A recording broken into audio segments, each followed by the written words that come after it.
Welcome back to KNX Preparatory course offered by Glotech Academy. In this session 3.1, we shall know about the KNX Communication. KNX is primarily a bus system. KNX Bus is formed using green wire having two twisted cores, colored red and black. Bus means wires connected to every device needed for the system.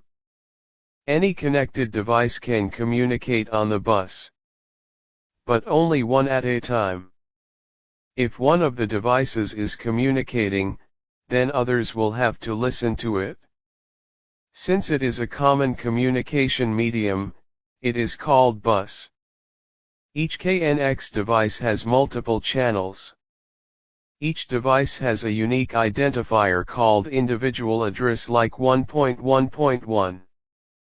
Each channel can have a group address, not unique, like 1/1/4. If a keypad button number 2 has 1/1/3 and the actuator channel number 8 has 1/1/3, then button 2 on that keypad can control channel 8 of the said actuator. So one should have common group addresses for related channels, and that's it. The messages floating on the KNX bus are called telegrams. Each telegram has two important parts. 1. Destination group address, and 2. Command with data. For example, if the button number 2, which is programmed with group address 1/1/3 is pressed, a telegram will be sent on bus, with destination group address to be 1/1/3 and 1 as data. This telegram is received by the actuator and it will turn the channel number 8 on.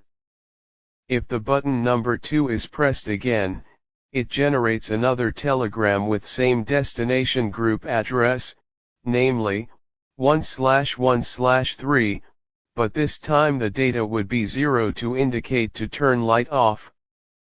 An actuator receives it and, as expected, turns channel 8 off. So simple but very effective. Computer or microchips communicate via bits, which has only two values. So to represent various information, they use no of bits. One bit is used to turn the light on or off, as in our previous example.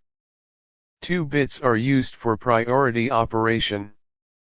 4 bits are used for relative diming. 8 bits are used for absolute diming and scenes also.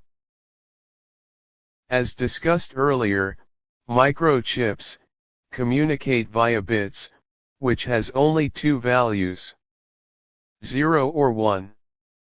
0 can be considered as no current and 1 can be present of the current. Computer communicates with series of such bits.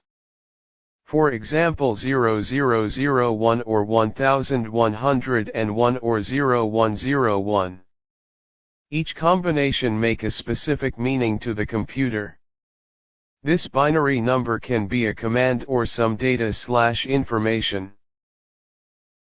As shown in the left table, 1 bit has 2 combinations, 2 bits have 4 combinations, 4 bits have 16 combinations. 8 bits have 256 combinations, 16 bits have more than 65,000 combinations, and 32 bits have a huge number of combinations, about 4 EBAJ 29 curs 49 locks. The table on right shows unique combinations for 4 bits, the total possible values is 16. Since most common size for communication with computers is 8 bits or 1 byte. 1 byte is comprising of two 4-bit numbers called nibble. So to make it easy for humans to represent large binary numbers like 1011 0111 1111 0001, the hexadecimal system was invented. So that each of the 16 combinations can be represented by one digit. Hexadecimal system uses 0 to 9 digits and then A B C D E F for remaining 6 combinations. This way each byte can be represented by just 2 hex digits. In our example 1011 can be written as B, 0111 as 7, 1111 as F, 0001 as 1. Which number system do you like the best, binary, or hexa or decimal? Of course decimal. In the next session, we shall understand more about ETS programming.